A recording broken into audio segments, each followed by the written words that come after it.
Sekali lagi kami ucapkan selamat datang kepada seluruh peserta on the job training pada hari ini dimanapun Anda berada, semoga selalu dalam keadaan sehat walafiat. Kami sampaikan untuk peraturan pada acara hari ini. Yang pertama, seluruh peserta diwajibkan untuk mengaktifkan kameranya dan dilarang mengaktifkan audio pada saat pemaparan materi. Audio dapat diaktifkan pada sesi tanya jawab dan mohon kiranya untuk seluruh peserta merename atau mengganti akun Zoom-nya dengan format mahasiswa dalam kurung mahasiswa dalam kurung nama lengkap dan untuk yang umum dalam kurung nama lengkap.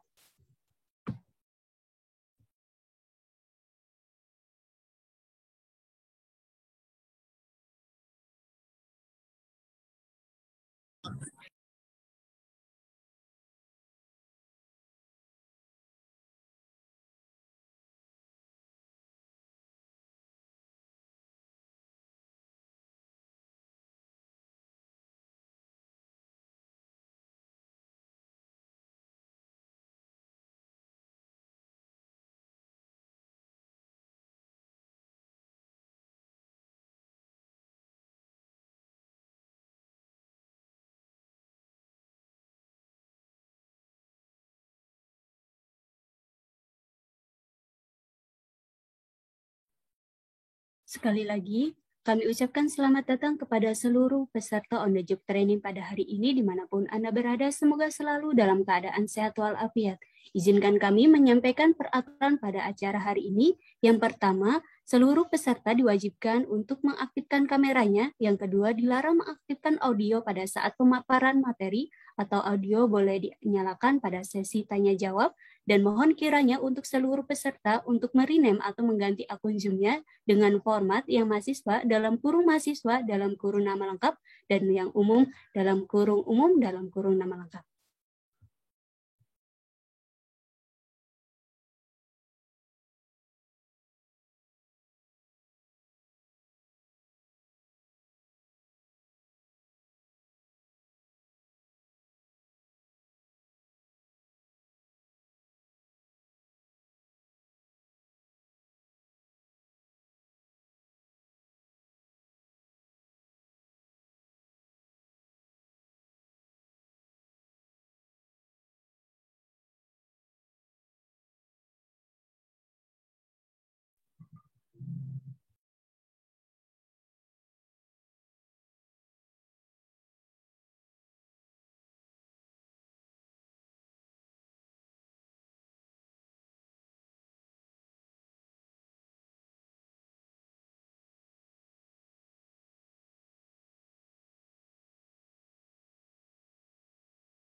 Baik, karena waktu sudah menunjukkan pukul 8:39 dan kedua narasumber kita juga sudah bergabung di ruang Zoom meeting ini.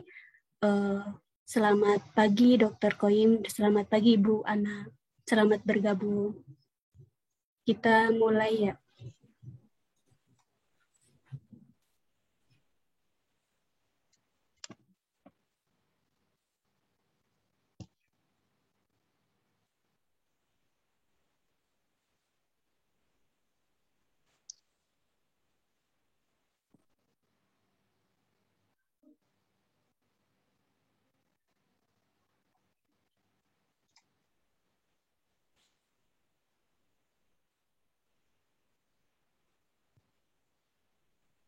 Bismillahirrahmanirrahim. Assalamualaikum warahmatullahi wabarakatuh. Selamat pagi, salam sejahtera untuk kita semua.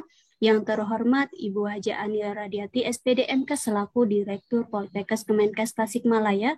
Yang terhormat Bapak Yanto Haryanto, SPD SKPMK selaku Kaprodi RMIK Cirebon. Yang terhormat Ibu Lina Hasana, SKM MKM selaku Ketua Tim Pengabdian Masyarakat 2021.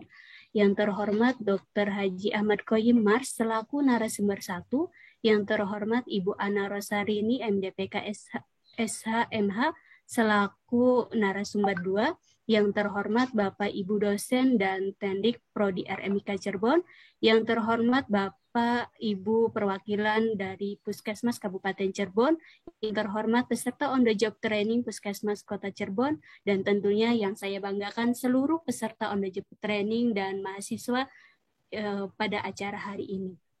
Alhamdulillahirrabbilalamin, segala puji hanya milik Allah yang maha menggama hati. Semua syukur hanya hak Allah yang maha mengatur.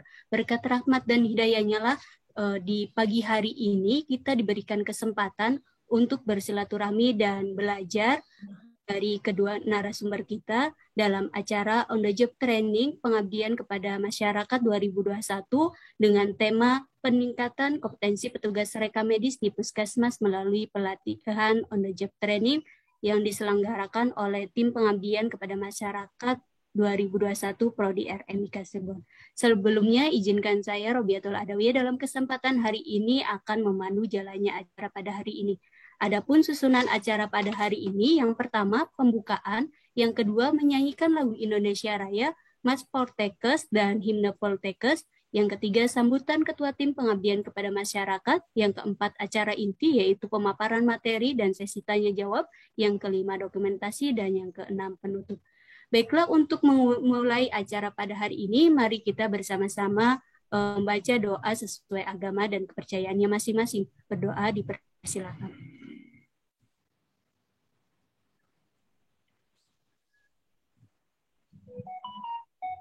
Berdoa tak pernah usai.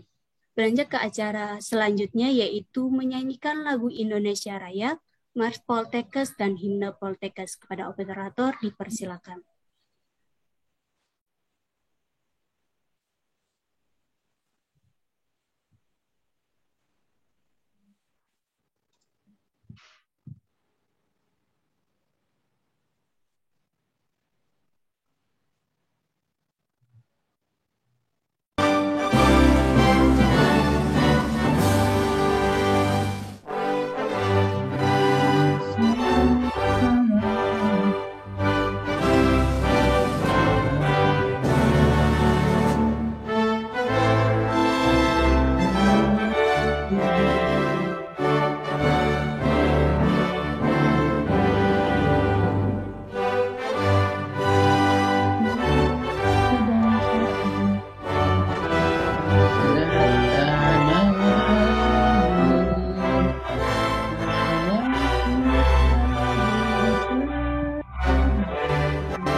Dilanjutkan dengan Mars Poltekkes.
Dilanjutkan dengan himne Poltekkes.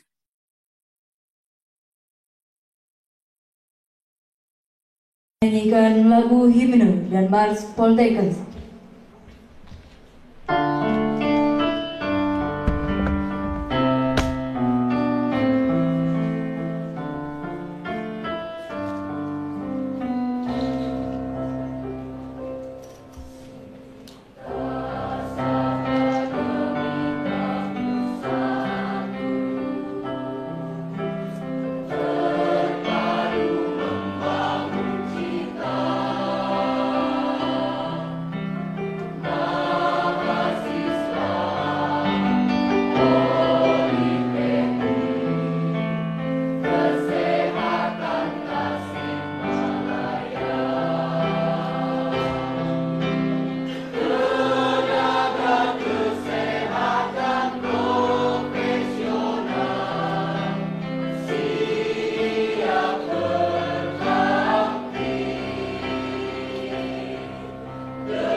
Acara selanjutnya yaitu sambutan Ketua Tim Pengabdian kepada Masyarakat. Dalam kesempatan hari ini akan disampaikan langsung oleh Ibu Lina Rasana, SKM MKM. Kepada beliau dipersilakan.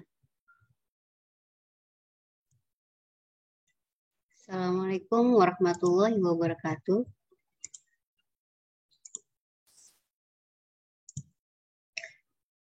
Selamat pagi dan salam sejahtera untuk kita semua. Kepada yang terhormat Ketua Prodi Remika Cirebon, Bapak Yanto Haryanto, SPDS Kepemkep. Kepada yang terhormat Tim Pengambas Prodi Remika Cirebon, Tim 3, Ibu Suhartini, SKM MKes, beserta Ibu Nita Budianti, AMD PK, SKM MHkes. Kemudian yang terhormat narasumber kita, Bapak Dr. Haji Ahmad Mars. Yang terhormat narasumber kita juga yaitu Ibu Ana Rosarini, AMD PKS HMH. Yang saya hormati seluruh peserta pelatihan dalam rangka pengabdian masyarakat, peningkatan kompetensi tenaga rekam medis di Puskesmas Kota Cirebon. Tidak lupa yang saya cintai dan banggakan seluruh mahasiswa yang ikut berpartisipasi hadir pada acara ini, serta tenaga profesi rekam medis umum yang ikut juga hadir pada acara ini.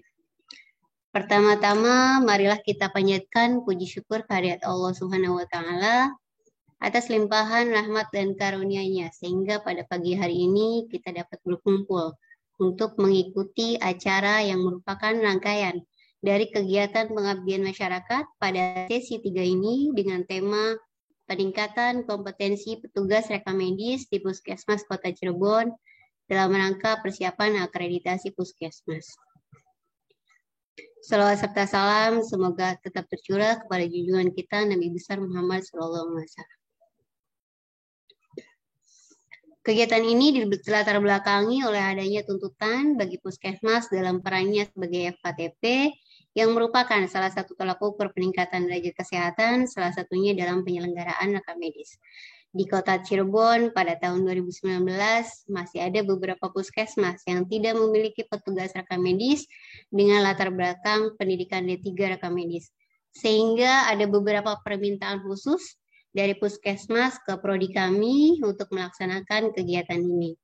Dengan harapan bisa membantu dalam upaya peningkatan kualitas dan kompetensi petugas rekam medis dalam penyelenggaraan rekam medis di puskesmas. Untuk itu, metode yang digunakan untuk pelatihan ini karena terkait praktek, sehingga menggunakan metode job training dengan harapan apa yang disampaikan materinya atau teorinya langsung bisa dibimbing langsung ke lapangan pada saat praktek di lapangan. Kemudian dengan adanya pandemi seperti sekarang ini ada perubahan metode, yaitu tetapi akan ada kelebihan dan kekurangannya ya pada saat pelaksanaan praktek, yaitu kelebihannya pada segi penyampaian materi seperti sekarang ini itu bisa diikuti oleh seluruh puskesmas Kota Cirebon, mahasiswa dan umum yang butuh pengetahuan dan informasi tentang penyelenggaraan rekam medis khususnya di puskesmas. Sedangkan untuk prakteknya terkait dengan pembatasan tatap muka, jadi mungkin nanti dikurangi atau bahkan mungkin praktek mandiri tergantung situasi dan kondisi dari perkembangan pandemi saat ini. Harapan kami apapun yang sudah kita laksanakan dapat memberikan dampak positif bagi pengetahuan dan keterampilan petugas rekam medis di puskesmas maupun masyarakat dalam hal ini mahasiswa atau pada umumnya.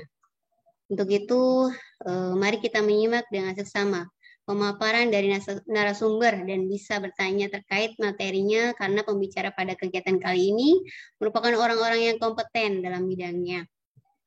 Sekali lagi kami mengucapkan selamat datang kepada pembicara kami pada hari ini yaitu Bapak Dr. Haji Ahmad Qoyim Mars. Beliau merupakan salah satu asesor akreditasi kualitas kesehatan tingkat pertama beserta dan Ibu Ana Rosana AMDPKS HMH. Beliau merupakan Ketua DPD Provinsi Jatim, sekaligus dosen dan praktisi di profesi rekam medis. Tidak lupa kami ucapkan terima kasih kepada seluruh panitia, baik alumni, mahasiswa, tim pengamas kami yang telah bekerja keras untuk terlaksananya kegiatan ini. Ini adalah sesi yang terakhir untuk materi. Saya sebagai Ketua Pelaksana mohon maaf apabila terdapat kekurangan-kekurangan dalam pelaksanaan acara ini. Sekian, wabillahi taufiq wal hidayah. Wassalamualaikum warahmatullahi wabarakatuh. Wassalamualaikum warahmatullahi wabarakatuh. Terima kasih kepada Bu Lina yang sudah menyampaikan sambutannya. Acara selanjutnya yaitu acara inti pemaparan materi dan sesi tanya jawab dalam kesempatan hari ini akan dipandu langsung oleh moderator kita yaitu Ibu Nita Budianti AMD MIKRM SKM MH. Kepada Ibu Nita dipersilakan. Terima kasih Mbak Robiatul dan tadi sudah diwakili oleh Bu Lina Hasana. Mungkin untuk kegiatan hari ini tanpa berpanjang lebar kita persilakan kepada kedua narasumber kita. Yang pertama adalah Bapak Dr. Haji Ahmad Qoyim Mars nanti akan memaparkan tentang standar dan instrumen akreditasi puskesmas. Kemudian narasumber kita yang kedua ada Bu Ana Rosarini, AMDPK SHMH, tentang manajemen di puskesmas sesuai dengan standar akreditasi. Untuk nanti paparan materi dari kedua narasumber, bentuknya akan berpanel Bapak Ibu. Jadi nanti setelah selesai pemaparan materi, kemudian akan ada sesi tanya jawab. Mungkin sudah hadir kedua narasumber kita pada pagi hari ini. Senang sekali saya Nita Budianti bisa menjadi moderator dalam kegiatan tim saya. Kami terdiri dari 3 orang, ada Ibu Lina Hasana sebagai ketua tim, kemudian kami anggotanya adalah saya sendiri Nita Budianti dan ada Ibu Soehartini. Tanpa berpanjang lebar mungkin ya, saya persilahkan kepada Bapak Dr. Haji Ahmad Qoyimar sebagai narasumber 1 untuk memaparkan. Ini sebelumnya saya izinkan untuk membacakan CV beliau. Sini Bapak Dr. Haji Ahmad Qoyimar, beliau beralamat di Kelurahan Sendang, Blok Pamijen, RT 12 RW 4, Kecamatan Sumber, Kabupaten Cirebon. Selamat pagi Dok, Assalamualaikum. Bertemunya via Zoom ya Dok ya. Waalaikumsalam warahmatullahi wabarakatuh. Selamat pagi Ya, Mbak Nita. Selamat pagi Dok. Itu senang sekali kami dari tim Poltekkes bisa mengundang dokter dan Bu Ana ditandemkan di event pengabdian masyarakat kami. Izinkan saya membacakan CV dokter dulu ya Dok ya. Beliau menyelesaikan riwayat pendidikan beliau di SMA 2 Kota Cirebon, kemudian di FK UNS Surakarta dan pasca sarjana Kars UI Jakarta. Beliau sudah malang melintang di FKTP di Puskesmas. Ini saya kalau dibacakan banyak sekali Dok untuk riwayatnya. Izinkan saya meresum riwayat pekerjaan Dr. Qoyim. Yang pertama sebagai Kepala Puskesmas Waruroyom, kemudian Kepala Puskesmas Cirebon Selatan, Kepala Subdinkes Dinkes Kabupaten Cirebon, Kabid Perencanaan RSUD Arjawinangun Kabupaten Cirebon, Kabid Sekretariat RSUD Arjawinangun, Wadir Pelayanan RSUD Arjawinangun, Direktur RSUD Arjawinangun Kabupaten Cirebon, Kepala Dinas Kesehatan Kabupaten Cirebon. Beliau juga pernah sebagai Direktur RS Mitra Pulubon Cirebon, Surveyor Fasilitas Kesehatan Tingkat Pertama atau FKTP, kemudian Direktur RS Pasar Minggu Cirebon. Beliau juga aktif sebagai konsultan manajemen kesehatan, Direktur RS Karisma Subang, dan Ketua Stikes Anasar Cirebon dari tahun 2020 hingga saat ini. Kemudian riwayat organisasi, beliau aktif sejak mahasiswa di Hippocrates Social Camp, kemudian Himpunan Mahasiswa Islam. Kemudian di riwayat organisasi sosial, beliau juga aktif sebagai Ketua IDI Kabupaten Cirebon, Pengurus ICMI Kabupaten Cirebon, Ketua PTMSI Kabupaten Cirebon, Ketua DKM Masjid Nurul Huda Sendang, Ketua Asosiasi Rumah Sakit Swasta Indonesia atau ARSI Cabang Ciremaiku atau Wilayah Cirebon, Manajemen Sistem Layanan Rujukan Terpadu SLRT, dan beliau juga aktif sebagai pengurus IDI Kabupaten Cirebon sebagai Dewan Pertimbangan. Untuk pelatihan, beliau pernah mengikuti sebagai Health Service Management di Melbourne, Australia. Moto hidupnya sangat saya apresiasi sekali Dok dan menginspirasi di pagi minggu ini. Sebaik-baik manusia adalah yang paling bermanfaat bagi manusia. Mungkin tanpa berpanjang lebar lagi, Dr. Qoyim, saya silakan untuk memaparkan materinya. Terima kasih. Assalamualaikum warahmatullahi wabarakatuh. Waalaikumsalam warahmatullahi wabarakatuh. Pagi Bu Nita, Bu Lina ya, sama semuanya saja ya. Saya nggak hafal satu-satu. Selamat pagi semuanya para peserta pelatihan OJT peningkatan kemampuan petugas rekam medis ya di Puskesmas. Mungkin ada ini dulu ya Bu Nita. Kita kan saya menyampaikan materi khusus tentang rekam medisnya aja ya, bukan secara keseluruhan ya, bukan ya? Iya Dok, karena waktunya juga sangat terbatas Dok. Ya oke, nanti saya izin share dulu ya Bu Baik Nita, Dok. Ya, mangga. Cara pakai peci. Mau lihat ikan. Ikan di mana sih? Selamat pagi semuanya. Mudah-mudahan apa yang saya sampaikan bisa bermanfaat kepada kita semua. Udah kelihatan di layar? Belum tampil Dok untuk layar ininya, share Oh screen-nya. ya, sebentar.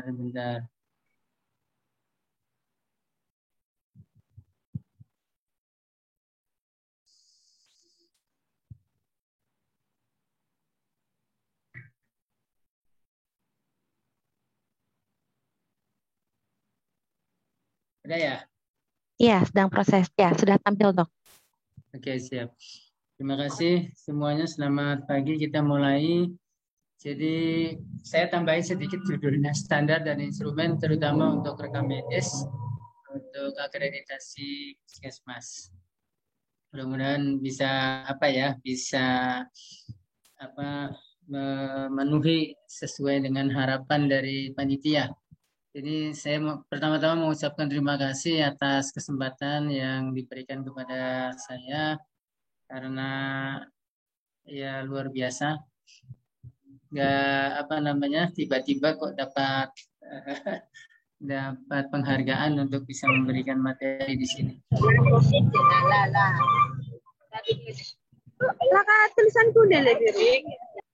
Jadi penyelenggaraan rekam medis di Puskesmas itu sekarang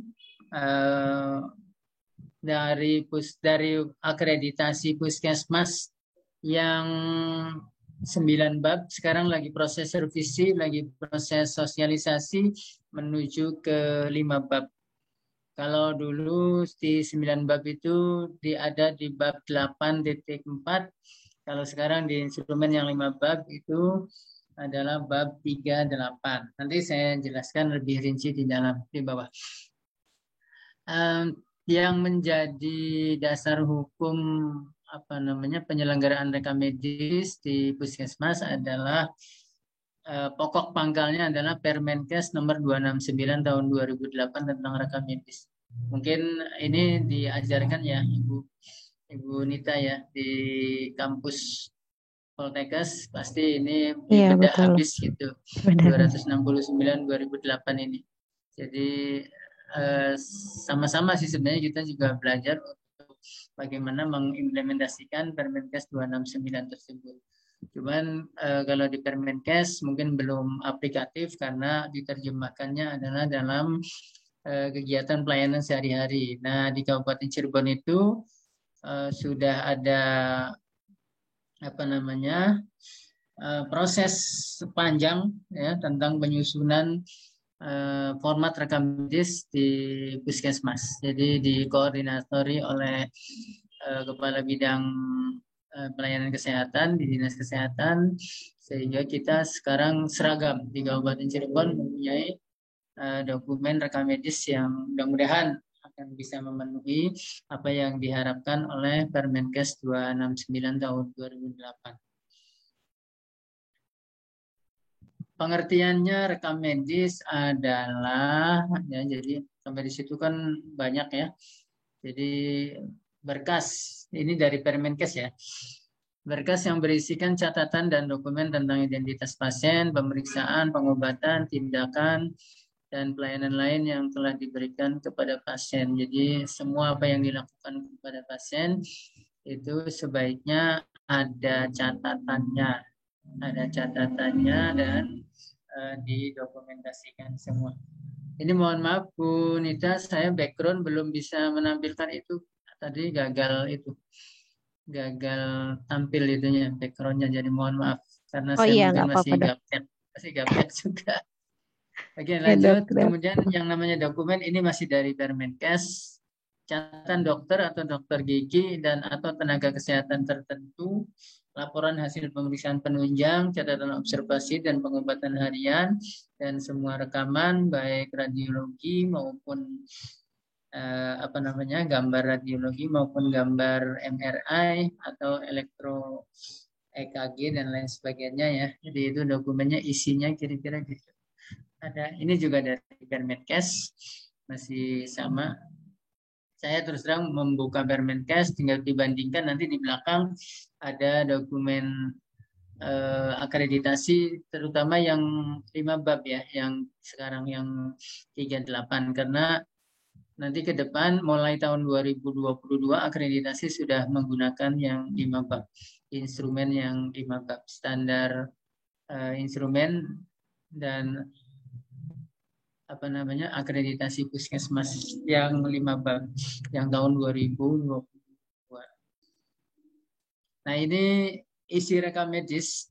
Saya membandingkan antara isi rekam medis berdasarkan Permenkes dengan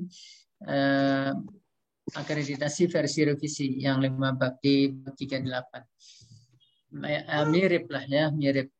Jadi yang pertama identitas pasien sama, kalau di akreditasi namanya pengguna layanan, kemudian tanggal dan waktu, kemudian hasil anamnesis, mencakup sekurang-kurangnya adalah keluhan dan riwayat penyakit, kemudian hasil pemeriksaan fisik dan penunjang.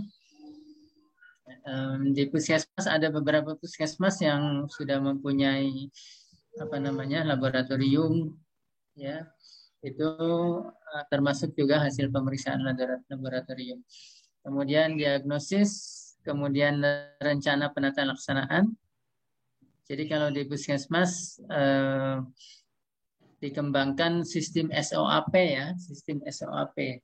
Jadi ada mungkin di kampus keperawatan, kebidanan atau pelayanan yang lain semuanya sudah menggunakan standar yang sama. Jadi SOAP.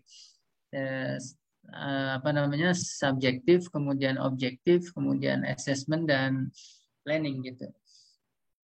Nanti di contoh yang lebih detail nanti saya sampaikan sehingga kita punya gambaran bagaimana rekam medis itu dikembangkan di Kabupaten Cirebon. Kemudian pengobatan dan tindakan, kemudian pelayanan lain yang diberikan kepada pasien. Misalnya contoh ini kalau ini Permenkes ya. Kalau ada pelayanan yang rujukan internal, kalau di puskesmas itu ada rujukan internal. Jadi orang periksa hamil, hipertensi dalam kehamilan itu tidak sendirian diperiksa oleh bidan, tetapi harus ada rujukan internal ke dokter untuk mengobati hipertensinya. Bisa juga nanti dikonsulkan lagi ke gizi, karena untuk mengurangi hipertensi bisa juga diberikan terapi gizi. Sekarang sudah muncul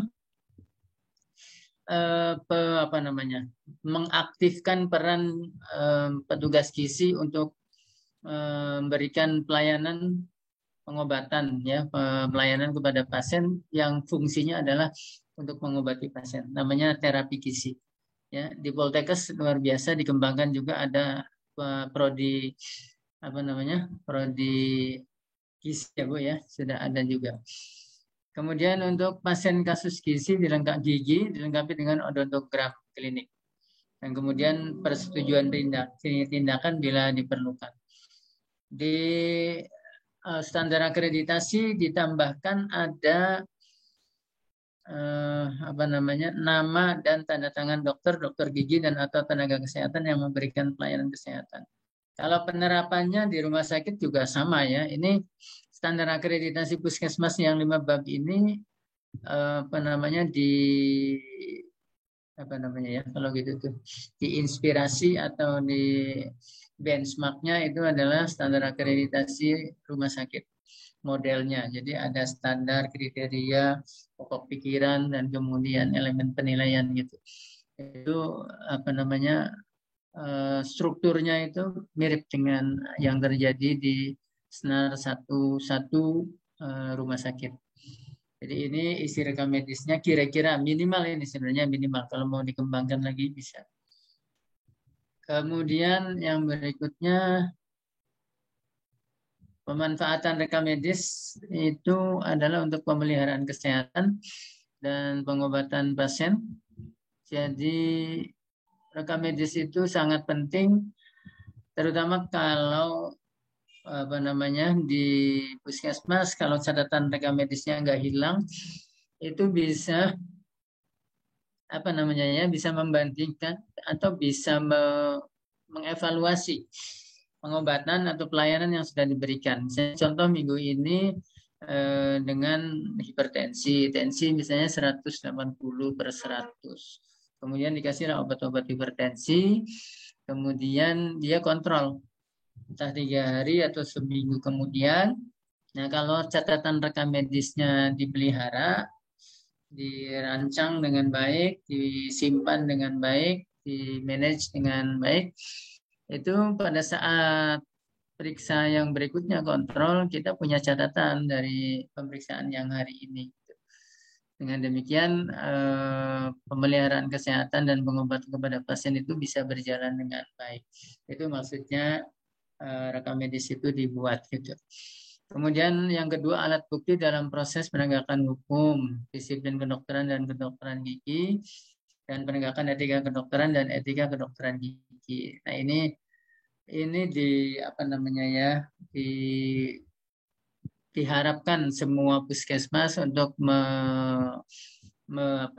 mempraktekkan kaidah-kaidah rekam medis dengan sebaik-baiknya. SOAP-nya sudah disiapkan, dari mulai belangkonya sudah disiapkan, sehingga yang memeriksa diharapkan untuk mengisi secara baik, secara valid, secara benar dan lengkap, ya, sehingga itu akan menuntun kepada proses pemberian pelayanan secara bagus kepada pasien gitu.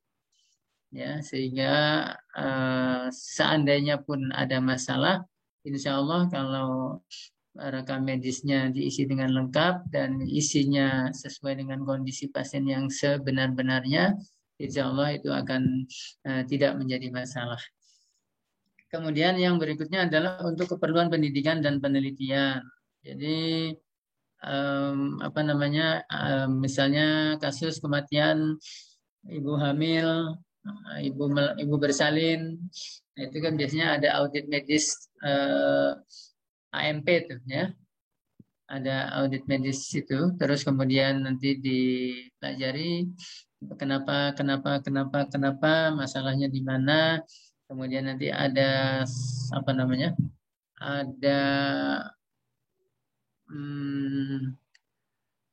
di mana proses yang kurangnya gitu. Sehingga ada rekomendasi untuk memperbaiki pelayanan berikutnya supaya jangan ada kesalahan-kesalahan proses di pelayanan berikutnya pada pasien-pasien berikutnya misalnya gitu.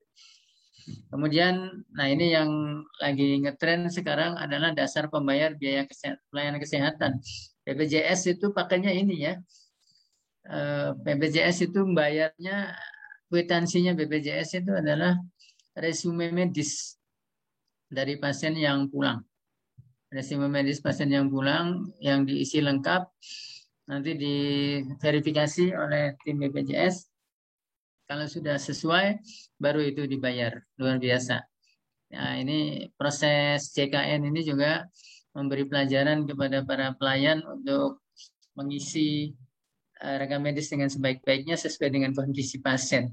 Jadi kalau kita membuat diagnosa apa, dasarnya harus ada. Misalnya contoh, ada dituliskan diagnosanya anemi, tapi dasar laboratoriumnya nggak ada. Nah, ini nggak dibayar sama BPJS gitu ya. Nah, jadi harus keluar semua datanya. Jadi kalau kita mendiagnosa anemi, berarti pemeriksaan kadar hemoglobinnya harus terlampirkan di dalam rekam medis pasien ini, gitu, kira-kira seperti itu. Nah, kemudian yang berikutnya ada data statistik kesehatan. Nah, ini banyak sekali dimanfaatkan. Ada Riskesdas, ada survei-survei semua, ada yang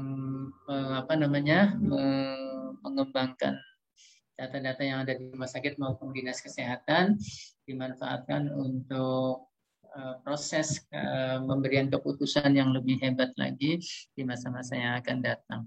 Contoh kasus-kasus pandemi seperti corona ini pasti menjadi catatan statistik yang luar biasa untuk membuat keputusan-keputusan berikutnya yang lebih lebih punya dasar. Jadi evidence base-nya akan keluar. Kemudian yang berikutnya penyimpanan ya, penyimpanan. Kalau di Permenkes itu dituliskan di situ rumah sakit itu minimal 5 tahun. Tapi di rumah sakit dikembangkan ada masa retensi 2 tahun, jadi 7 tahun. 5 tahun, jadi kalau sekarang rumah sakit tahun 2021, 2020, 2019, 2018, 2017. Itu yang di meja yang di rak aktif.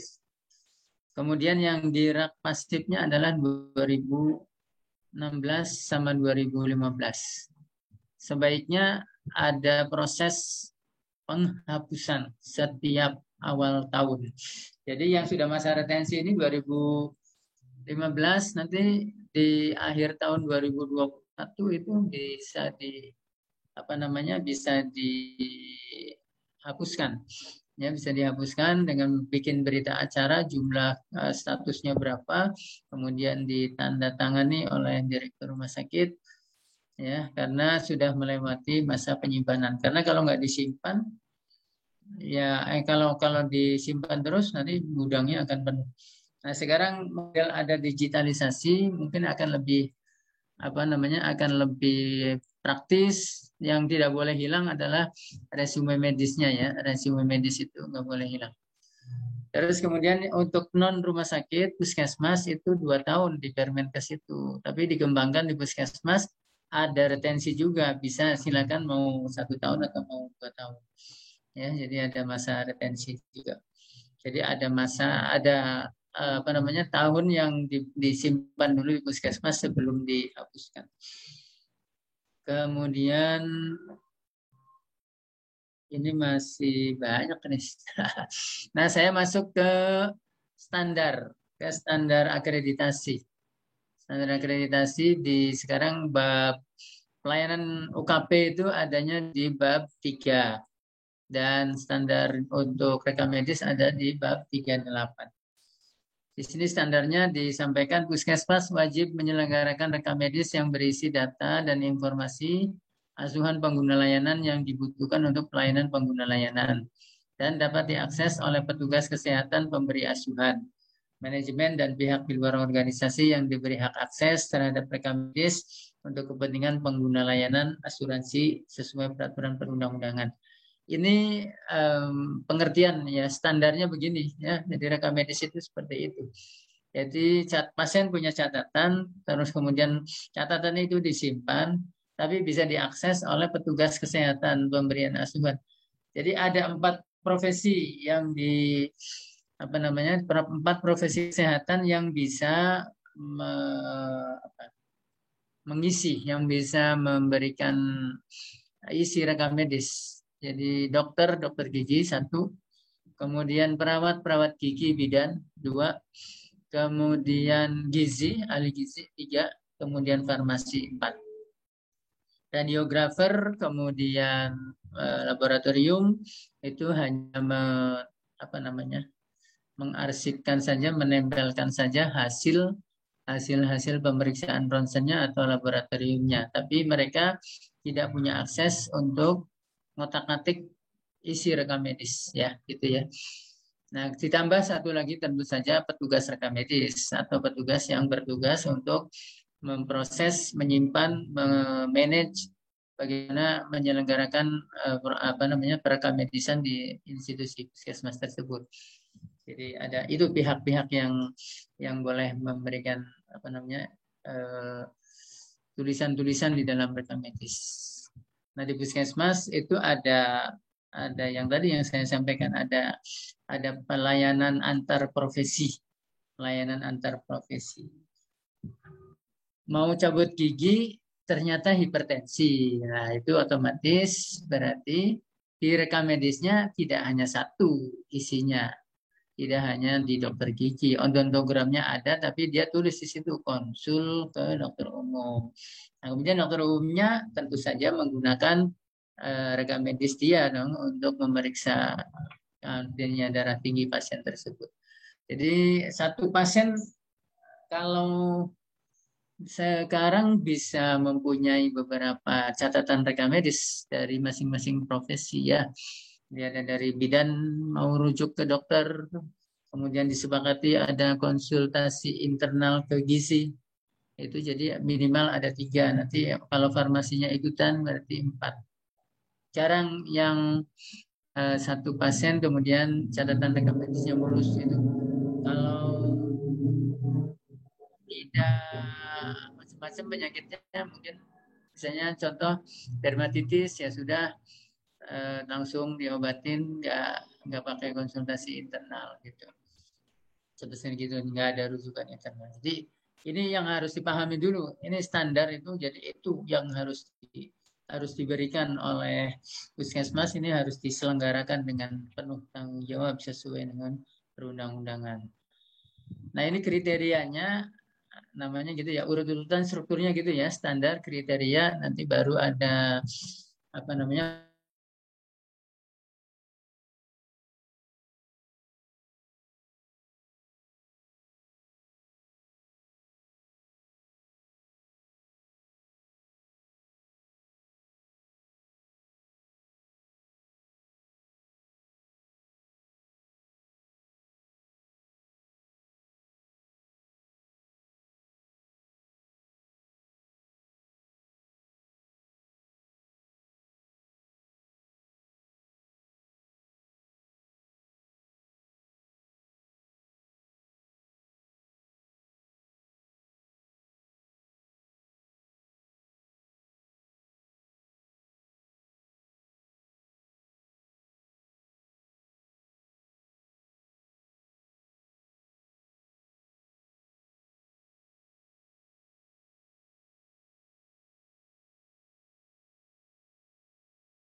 standar perundang-undangan ya